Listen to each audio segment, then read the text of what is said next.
The morning sun had barely touched the streets of Cedar Falls when Ling pushed her cleaning cart through the back entrance of the office building. She had been doing this same walk for 37 years. Every step felt familiar. The squeak of the cart's left wheel, the cold metal handle against her palms, the smell of floor polish that never quite left her clothes.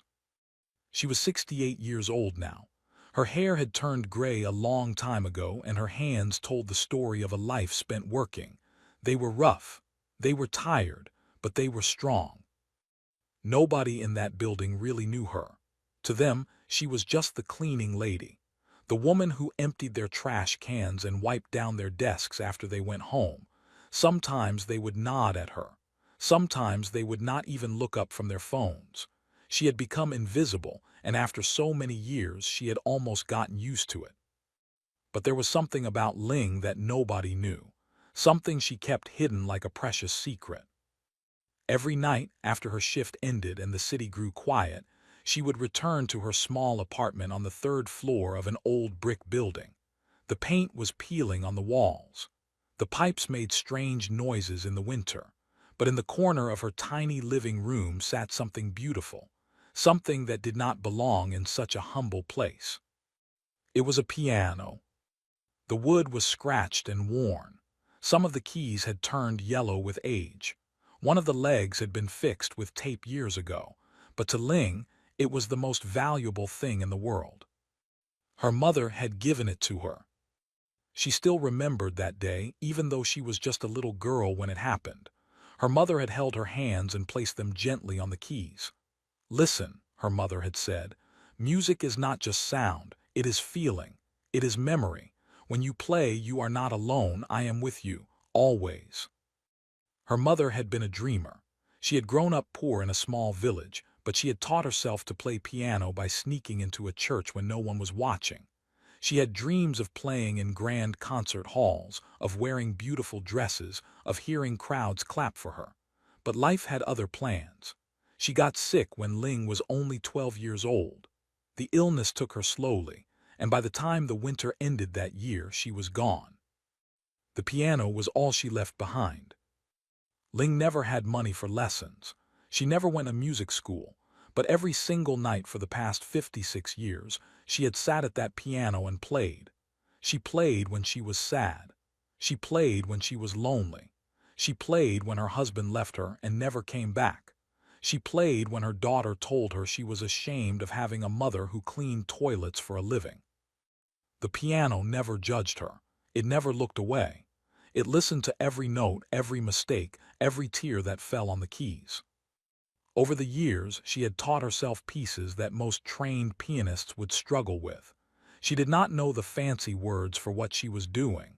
She just played what she felt. And somehow, her fingers always found the right keys. One afternoon, while she was cleaning the break room at work, she saw a flyer pinned to the bulletin board. It was bright and colorful, impossible to miss. A national talent competition was coming to the city. They were looking for singers, dancers, musicians, anyone with a gift to share. The winner would get a chance to perform on live television in front of millions of people. Ling stared at that flyer for a long time. Her heart began to beat faster. A strange feeling rose up in her chest. It was hope. It was fear. It was something she had not felt in many years. She thought about her mother. She thought about those dreams that never came true. She thought about all the nights she had played alone in her apartment, with no one to hear her. What if she tried?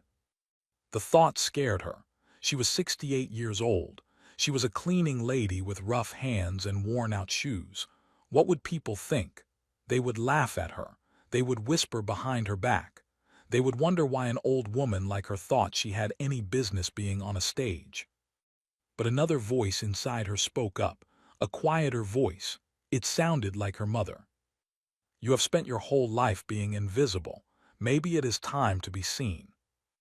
That night Ling went home and sat at her piano. She played for hours. She played until her fingers ached and her eyes burned with tears. And when she finally stopped, she made a decision. She was going to audition. The next few weeks were the hardest of her life. She filled out the application with shaking hands. She had to get a friend to help her with the computer because she did not know how to use the internet very well. When the confirmation email came, she read it 5 times just to make sure it was real. Her daughter found out a few days later. She had come over to drop off some groceries, and she saw the printed confirmation on the kitchen table. "Mom, what is this?" her daughter asked, picking up the paper. Ling felt her face grow hot. "I am going to audition for the talent show." Her daughter stared at her for a long moment. Then she laughed, not a kind laugh, a sharp one. "You cannot be serious," she said. "Mom, you are almost 70 years old. You clean offices for a living. Do you really think you can compete with professional musicians, with young people who have trained their whole lives?" Ling did not answer. "You are going to embarrass yourself," her daughter continued. "You are going to embarrass me. Please just forget about this. Stay home. Play your piano here where it is safe." After her daughter left, Ling sat alone in the silence of her apartment. The words echoed in her mind. "Embarrass yourself. Embarrass me. Stay home. Stay safe." She looked at the piano. She looked at the photo of her mother that sat on top of it. Her mother was young in that picture. She was smiling. She looked like she still believed anything was possible. Ling picked up the photo and held it close. "I know I am old," she whispered. "I know I am nobody special, but I have to try just once. I have to know what it feels like to be heard." She put the photo in her pocket. She would carry it with her to the audition. Her mother would be there, even if only in spirit. The night before the big day, Ling could not sleep. She lay in bed and stared at the ceiling. Her mind raced with worries. What if she forgot the notes? What if her hands shook too much? What if everyone laughed at her? But then she remembered something her mother used to say. "Fear is just excitement wearing a mask. When you feel afraid, it means you are about to do something important." Ling took a deep breath. Tomorrow she would walk into that audition room. She did not know what would happen. She did not know if anyone would take her seriously. But she knew one thing for certain. After 68 years of being invisible, she was finally ready to be seen. The audition was held in a massive arena downtown. Ling had passed by this building 1,000 times on her way to work, but she had never been inside. It looked even bigger up close. The glass doors reflected the morning sun, and a long line of people stretched around the corner. She had woken up at 4 in the morning, too nervous to sleep any longer. She had showered, brushed her gray hair until it was smooth, and put on the nicest dress she owned. It was a simple floral print she had found at a thrift store 3 years ago. The fabric was soft and the colors were faded, but it was clean and it fit her well. She looked at herself in the mirror and tried to smile. "You can do this," she told her reflection, but her voice shook when she said it. The bus ride took 45 minutes. She sat by the window and watched the city wake up. People rushed to work with coffee cups in their hands. Children waited at bus stops with backpacks. Everyone was moving, living, going somewhere. And here she was, a 68-year-old cleaning lady, about to do the craziest thing she had ever done in her life. When she arrived at the arena, her heart sank a little. The line was full of young people, teenagers with guitars, women in their 20s with microphones and backing tracks, men who looked like they had stepped out of music videos. Everyone seemed confident. Everyone seemed like they belonged. Ling joined the back of the line and tried to make herself small. A young woman in front of her turned around. She had long hair and perfect makeup. Her clothes looked expensive. She looked Ling up and down, and something flickered in her eyes. It was not kindness. "Are you here for the audition?" the young woman asked. Her voice was sweet, but there was something sharp underneath it. Ling nodded. "Yes, I play piano." The young woman exchanged a look with her friend, a tall girl with red lipstick and high heels. They both smiled, but it was not a real smile. It was the kind of smile people give when they are trying not to laugh. "That is so sweet," the woman said. "Good luck." They turned back around and started whispering to each other. Ling heard bits of what they said, words like cute and brave, and does she really think? Each word felt like a small cut. She looked down at her worn shoes. The leather was cracked at the edges. She had polished them the night before, but they still looked old. Everything about her looked old. For a moment she thought about leaving. She could walk away right now. No one would notice. No one would care. She could go back to her apartment, back to her piano, back to her invisible life. It would be safe. It would be easy. But then she felt the photo in her pocket. Her mother's face, her mother's smile, her mother's dream. She stayed. The line moved slowly. Hours passed. Ling's feet began to ache, but she did not complain. She watched the other contestants practice their routines. A boy with a guitar played the same song over and over. A group of dancers stretched and counted beats. Everyone seemed so prepared, so professional. What was she doing here? Finally, she reached the front desk. A woman with a headset and a clipboard looked up at her. Name: Ling. The woman typed something into her computer. And what will you be performing today? Piano. I will play piano. The woman raised an eyebrow just for a second. Then she handed Ling a number on a sticker. Put this on your chest. Wait in the holding room until your number is called. Good luck. The holding room was a large space filled with chairs and nervous people. Televisions on the walls showed what was happening on stage. Ling found a seat in the corner and sat down. She peeled the backing off her number and stuck it to her dress. Number 847. She watched the other contestants on the screen. Some were incredible. A young man sang with a voice so powerful it gave her chills. A woman danced like her body was made of water. But some were not so good. They forgot their words. They fell out of tune. The judges were not kind to them. Ling's hands began to shake. Hey, look at this. She turned her head. A group of young contestants had gathered nearby. They were looking at her and laughing. One of them, a boy with styled hair and a leather jacket, pointed in her direction. I think someone's grandmother got lost, he said loudly. His friends burst into laughter. Another one chimed in. Maybe she is here to clean the stage. More laughter, louder this time. Ling felt her face burn. Her chest tightened. She wanted to disappear. She wanted to shrink into the chair and never be seen again. But she did not move. She did not cry. She sat there and let their words wash over her like waves against a rock. She had survived worse. She had survived a lifetime of being looked down on. A few cruel words from strangers would not break her. She reached into her pocket and touched the photo. I am still here, Mama, she whispered. I am still here. The hours crawled by. More contestants came and went. Some walked out of the audition room with tears in their eyes. Others came out jumping with joy.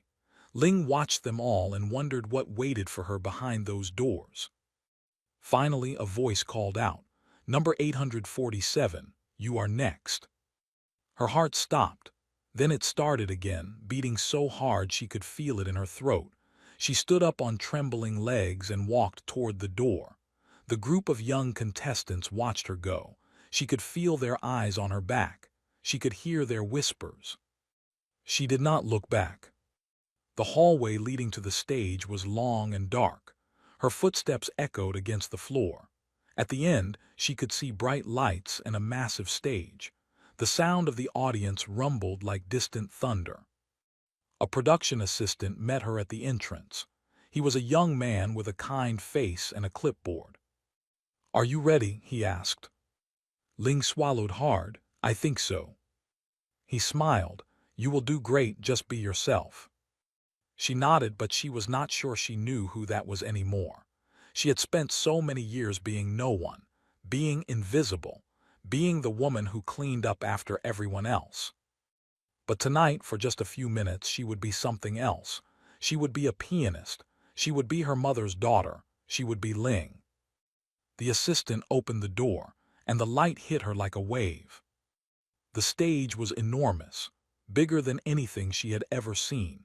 Thousands of seats stretched out into the darkness, filled with people. Cameras pointed at her from every angle, and there, at the center of it all, sat a grand piano. It was beautiful, black and shining like a pool of still water. The keys were white and perfect. It was the kind of piano she had only seen in photographs. And in front of the stage sat 4 judges at a long table. They looked tired. They looked bored. One of them was checking his phone. Another was whispering something to the person next to him. Ling walked toward the piano. Her shoes clicked against the stage. The audience murmured. She heard someone laugh. Not a mean laugh exactly, just a surprised one. The kind of laugh people make when they see something unexpected. She reached the piano and placed her hand on its smooth surface. It felt cool beneath her fingers, solid, real. She sat down on the bench and looked out at the sea of faces. The judges finally looked up at her. One of them raised an eyebrow. Another leaned back in his chair with his arms crossed. "Whenever you are ready," one of them said. His voice sounded flat, uninterested. Ling took a deep breath. She thought about her mother. She thought about all those nights playing alone in her apartment. She thought about every person who had ever made her feel small. She placed her fingers on the keys, and she began to play. The first note rang out into the silence. It was a single sound, just one key pressed by one finger, but something about it made the air in the room change. It hung there, pure and clear, like a drop of water falling into a still pond. The judge who had been checking his phone looked up. The one with crossed arms shifted in his seat. The murmuring in the audience faded just a little. Then came the second note, and the third, and the fourth. Ling had chosen to play a piece by Chopin. It was called Ballade No. 1 in G minor. She had learned it from an old book she found at a garage sale 20 years ago. The pages were yellow and torn, but the notes were still there. She had practiced it thousands of times in her small apartment, alone with the sound of traffic outside her window. It was not an easy piece. Professional pianists with decades of training often struggled with it. The notes moved fast. The emotions ran deep. It demanded everything from the person who played it. But Ling did not think about any of that. She did not think about the cameras or the judges or the thousands of people watching her. She closed her eyes and let her fingers move. And they moved like they had a life of their own. The music started soft and gentle. It was like a whisper, like a secret being told in the dark. The melody floated through the arena, touching every corner, reaching every ear. People who had been shifting in their seats went still. People who had been whispering stopped mid-sentence. Something was happening, something no one expected. One of the judges leaned forward. His name was not important. What mattered was the look on his face. He had judged thousands of contestants over the years. He had seen talent. He had seen failure. He had seen everything in between. But right now, in this moment, he looked like a child hearing music for the first time. The melody grew stronger. The notes came faster. Ling's hands danced across the keys with a grace that seemed impossible. These were the same hands that scrubbed floors, the same hands that emptied trash cans, the same hands that had been invisible for 68 years. But now they were creating magic. In the audience, a woman in the front row felt tears forming in her eyes. She did not know why.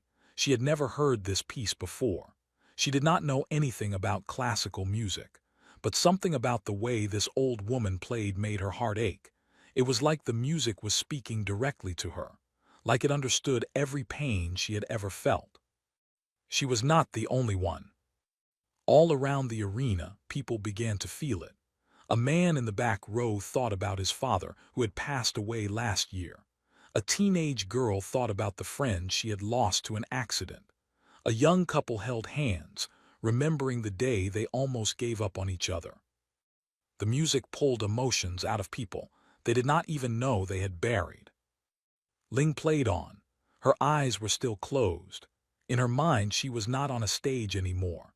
She was back in her mother's kitchen, sitting on a wooden stool, her small fingers reaching for keys that seemed too far apart. Her mother stood behind her, one hand on her shoulder, guiding her gently. "Feel the music," her mother used to say. "Do not just play it, feel it." And she felt it now. Every note carried a memory. The soft parts reminded her of quiet mornings when her mother would hum while making breakfast. The loud parts reminded her of the storms they survived together, holding each other when the world felt too big and too scary. The music grew more intense. The notes crashed like waves against rocks. Ling's body swayed with the rhythm. Her gray hair fell across her face, but she did not push it away. She was lost in the sound, lost in the feeling, lost in the love that had never left her, even after all these years. The judges sat in stunned silence. One of them, a woman known for her harsh criticism, had her hand pressed against her chest. Her eyes were wet. She had made countless contestants cry with her words, but tonight she was the one crying. In the holding room backstage, the young contestants who had laughed at Ling were watching on the television screen. No one was laughing now. The boy in the leather jacket who had made the joke about her being a lost grandmother stared at the screen with his mouth open. He could not look away. "How is she doing that?" someone whispered. No one had an answer. Back on stage, the music reached its peak. Ling's fingers flew across the keys with a speed and precision that everything about her appearance. The notes poured out like a river breaking through a dam. It was powerful. It was overwhelming. It was beautiful beyond words. And then slowly, the storm began to calm. The music softened. The notes stretched out, lingering in the air like the last light of sunset. Ling's fingers slowed. Her breathing steadied. The melody became tender again, gentle, like a mother singing her child to sleep. She thought about all the years she had waited for this moment. All the nights she had played alone, wondering if anyone would ever hear her. All the times she had felt invisible, unimportant, forgotten. But music does not forget. Music holds everything. Every joy, every sorrow, every dream that never came true. And tonight, Ling was letting it all go. She was giving it to the world. The final notes approached. Her fingers moved with care, placing each sound exactly where it needed to be. The last chord hung in the air, rich and full, echoing through the arena like a heartbeat. And then silence. Ling lifted her hands from the keys. She opened her eyes. For a moment nothing happened. The silence stretched on, thick and heavy. She looked out at the audience and she could not read their faces. Were they disappointed? Were they confused? Had she failed? Then she heard it. It started with one person. A single clap somewhere in the middle of the arena, then another, and another, and suddenly the whole place erupted. The applause was like thunder. It rolled through the arena in waves, growing louder and louder. People jumped to their feet, they clapped, they cheered, they screamed. Ling sat frozen on the piano bench. She could not move, she could not breathe. This could not be real, this could not be happening to her. But it was. The judges rose from their seats, all four of them, standing, clapping. The harsh critic who never cried was wiping her face with both hands. The judge who had been bored was shaking his head in disbelief, but he was smiling. Smiling so wide it changed his whole face. In the front row, the woman who had cried during the performance was now sobbing openly. She did not care who saw. She clapped until her hands hurt. The applause did not stop. It went on, washing over Ling like warm sunlight after years of cold rain. She felt something break inside her, not a bad break, a release, like chains falling away from her heart. She had spent her whole life being invisible. But right now, in this moment, everyone could see her.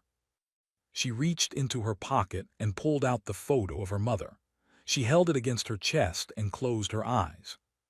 "We did it, Mama," she whispered. "They heard us." The applause continued. The lights felt warm on her skin. The tears ran down her face, but for the first time in a very long time, they were not tears of sadness. They were tears of joy. And somewhere in a place beyond this world, Ling knew her mother was smiling. The applause seemed to go on forever. Ling sat on the piano bench, her hands trembling in her lap. She could not stand up. Her legs felt weak, like they might give out if she tried. So she stayed there, surrounded by the sound of thousands of people clapping for her. For her, it did not feel real. None of it felt real. Just an hour ago, she had been the invisible old woman in the back of the line, the one people laughed at, the one they thought had wandered in by mistake. And now, the entire arena was on its feet, cheering like she was someone important. Finally, after what felt like a lifetime, the applause began to fade. People sat back down. The lights shifted, and Ling realized that the judges were waiting to speak. She wiped her eyes with the back of her hand and tried to steady her breathing. Her heart was still pounding so hard she could hear it in her ears. The first judge to speak was a man in his 50s. He had silver hair and wore an expensive suit. He was known for being tough. He rarely smiled. He had crushed the dreams of hundreds of contestants with his sharp words and cold stares. But tonight he looked different. His eyes were soft, his voice was quiet. "I have been doing this for 30 years, he said slowly.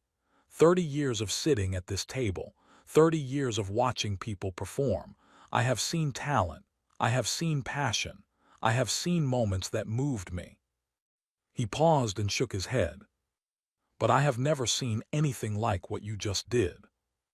The audience murmured in agreement. Ling gripped the edge of the bench, afraid she might fall over. "You did not just play the piano," the judge continued. "You made it speak, you made it cry, you made it sing.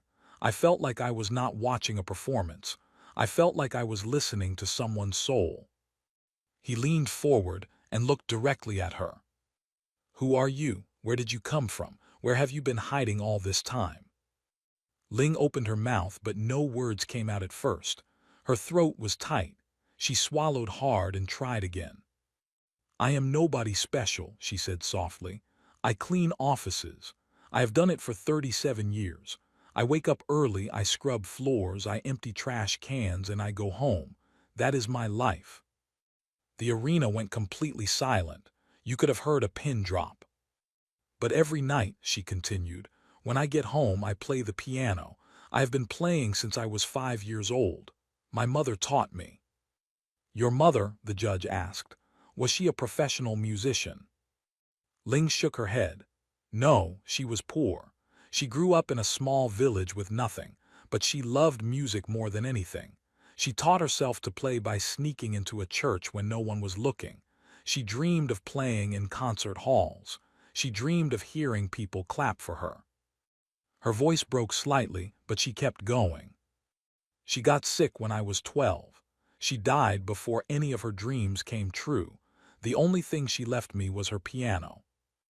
A woman in the audience let out a small sob. Others wiped their eyes quietly. "I never had lessons," Ling said. "I never went to music school. I could not afford it. But I promised my mother I would keep playing. So every night for 56 years I have sat at that piano and played.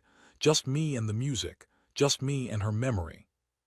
The second judge, a woman with dark curly hair and bright red glasses, was crying openly now. She did not even try to hide it. Tears streamed down her face as she reached for the microphone. "Do you know what you have?" she asked, her voice shaking. "Do you have any idea what lives inside you?" Ling did not know how to answer. "I have worked with the best pianists in the world," the woman continued. "People who trained at the finest schools. People who practiced 8 hours a day for decades. And I am telling you right now, what you just played, the way you just played it, none of them could do what you did." The audience erupted again. More applause. More cheers. Someone shouted something that sounded like "We love you" from the back of the arena. The third judge, a younger man with tattoos on his arms and a reputation for being the funny one, was unusually quiet. When he finally spoke, his voice was serious. "I owe you an apology," he said. Ling looked at him, confused. When you walked out on this stage, I thought I knew what was going to happen. I looked at you and I made assumptions. I thought this was going to be one of those moments we all forget about by tomorrow." He shook his head slowly. "I was wrong. I was so wrong. And I am sorry, because what you just did is going to stay with me for the rest of my life." The fourth judge had not spoken yet. She was the toughest of them all, a legend in the music industry. She had discovered some of the biggest stars in the world. She had also destroyed careers with a single sentence. Everyone feared her opinion. She sat very still, her hands folded on the table in front of her. Her face was impossible to read. When she finally picked up her microphone, the entire arena held its breath. "I am not going to tell you that was beautiful," she said. "I am not going to tell you that was amazing. Those words are not enough." She stood up from her seat. No one could remember the last time she had done that. "What you just did was holy," she said. "That is the only word I have for it. You took pain and turned it into something sacred. You took loneliness and made it into connection. Every single person in this room felt what you were feeling. We lived your story with you. We cried your tears with you." She walked around the table and approached the stage. The cameras followed her every move. "Your mother's dream was to play in a concert hall," she said. "To hear people clap for her. She never got that chance." She stopped at the edge of the stage and looked up at Ling. "But tonight she did. Through you, through your hands, through your heart, she was here. I felt her. And I know everyone in this room felt her too." Ling could not hold back anymore. The tears came flooding out. She covered her face with her hands and sobbed. 56 years of loneliness. 56 years of playing in an empty apartment. 56 years of carrying her mother's dream alone. And now, finally, someone understood. The judge climbed the steps onto the stage. She walked over to Ling and did something she had never done before in the history of the show. She hugged her. The audience went wild. People were crying and laughing at the same time.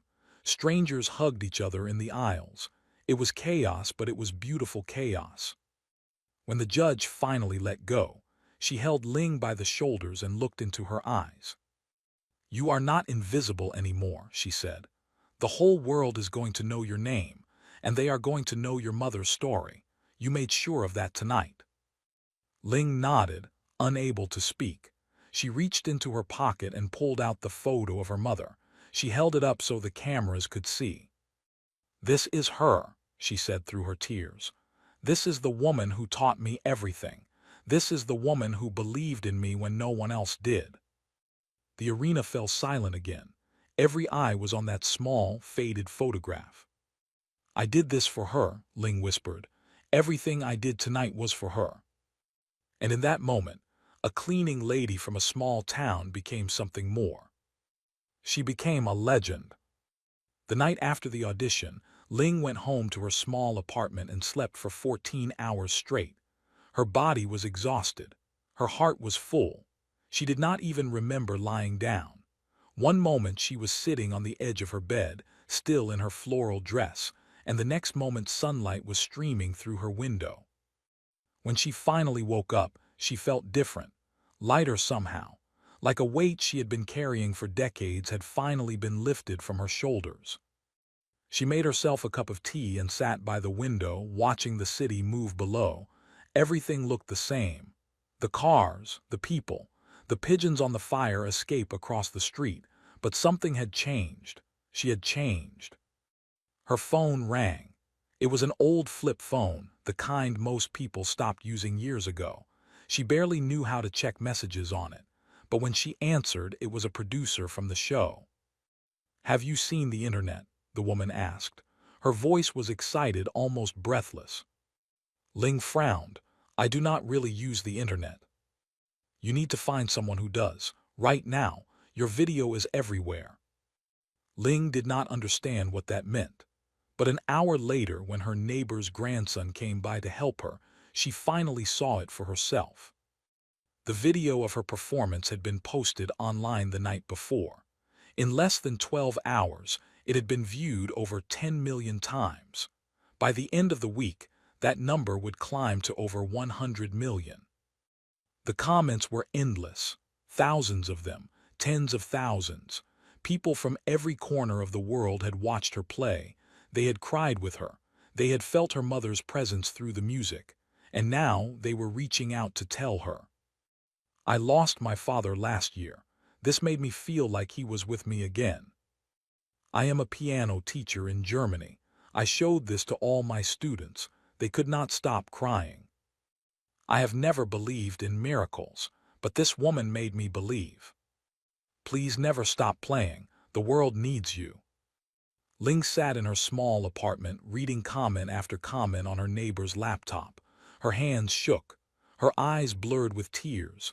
These were strangers, people she had never met, people she would probably never meet. And yet they understood her. They heard her. They saw her. For 68 years she had been invisible. Now the whole world knew her face. The phone calls did not stop. Television shows wanted to interview her. Newspapers wanted to write about her. Radio stations wanted her to tell her story. It was overwhelming. It was terrifying. But she said yes to all of it. Because this was not just about her anymore. This was about her mother. This was about every person who had ever been told they were too old, too poor, too ordinary to chase their dreams. If her story could give even one person hope, then it was worth all the fear. The competition continued over the following weeks. Ling advanced through every round. She played different pieces each time. Some were soft and delicate, others were powerful and fierce, but every performance had the same effect. People cried, people stood, people remembered why music mattered. She did not win first place. A young singer with an incredible voice took that honor. Ling came in third. But when the results were announced, something unexpected happened. The audience booed. Not at the winner, at the decision. They wanted Ling to win. They chanted her name. They held up signs with her face on them. It took several minutes for the hosts to calm everyone down. Ling just smiled. She did not need a trophy. She had already won something far more valuable. She had won her mother's dream. But the story did not end there. 2 months after the competition, Ling received a letter. It came in a thick envelope with fancy writing on the front. She opened it carefully, not wanting to tear it. Inside was an invitation. She had been asked to perform at one of the most famous concert halls in the world, the same stage where the greatest pianists in history had played, the same stage her mother had dreamed about as a little girl in a poor village, sneaking into churches to touch piano keys. Ling read the letter 3 times, then she sat down and cried. The day of the concert arrived faster than she expected. A car came to pick her up from her apartment, not a bus, a car, with a driver who opened the door for her and called her ma'am. She wore a new dress, dark blue, simple, elegant. Someone had done her hair and her makeup. She barely recognized herself in the mirror. But she still carried the same photo in her pocket, her mother's face, her mother's smile, that would never change. The concert hall was even more beautiful than she had imagined. The ceiling curved high above her, covered in gold and painted angels. The seats were red velvet. The chandeliers sparkled like frozen stars. And there at the center of the stage was a piano. But not just any piano. It was her mother's piano, the same one from her apartment, the scratched wood, the yellowed keys, the leg fixed with tape. Someone had arranged to have it shipped across the country. They had restored it, tuned it, polished it until it glowed. But it was still the same instrument, still her mother's voice. Ling walked to the piano and placed her hand on it. She could feel her mother's presence, stronger than ever. "We made it, Mama," she whispered. "We are here." The audience began to fill in. Hundreds of people in elegant clothes holding programs with her picture on the cover. She saw faces she recognized, the judges from the show, musicians she had seen on television, important people, famous people. And then in the front row, she saw someone else. Her daughter. She was sitting there, clutching a tissue, her eyes already red. When their eyes met, her daughter's face crumbled. She mouthed two words across the distance. "I'm sorry." Ling smiled and placed her hand over her heart. That was all she needed. That was everything. The lights dimmed. The audience fell silent. Ling sat down at her mother's piano for the last time as an unknown woman. After tonight, everything would be different. She closed her eyes and took a deep breath. And then she played. The music filled the concert hall like sunlight fills a room at dawn. It reached into every corner. It touched every heart. It told the story of a poor woman who dreamed of beautiful things. It told the story of a daughter who kept that dream alive for 56 years. It told the story of love that never dies, even when the people we love are gone. When the final note faded into silence, no one moved. The moment hung there, sacred and still. Then the applause came. It was not just clapping. It was thunder. It was a wave. It was the whole world telling Ling that she mattered. She stood up and bowed. Her body was shaking. Her face was wet with tears, but she was smiling, really smiling, the kind of smile that comes from deep inside, from a place that has finally found peace. In the front row, her daughter was standing, crying, clapping harder than anyone. And in her pocket, pressed against her heart, was the photo of her mother. A woman who never got to play in a concert hall. A woman whose dream had finally come true. Not through her own hands, but through the hands of her daughter. And in that moment, as the applause washed over her like warm rain, Ling knew that she would never be invisible again. Her mother had given her music, and she had given her mother the world.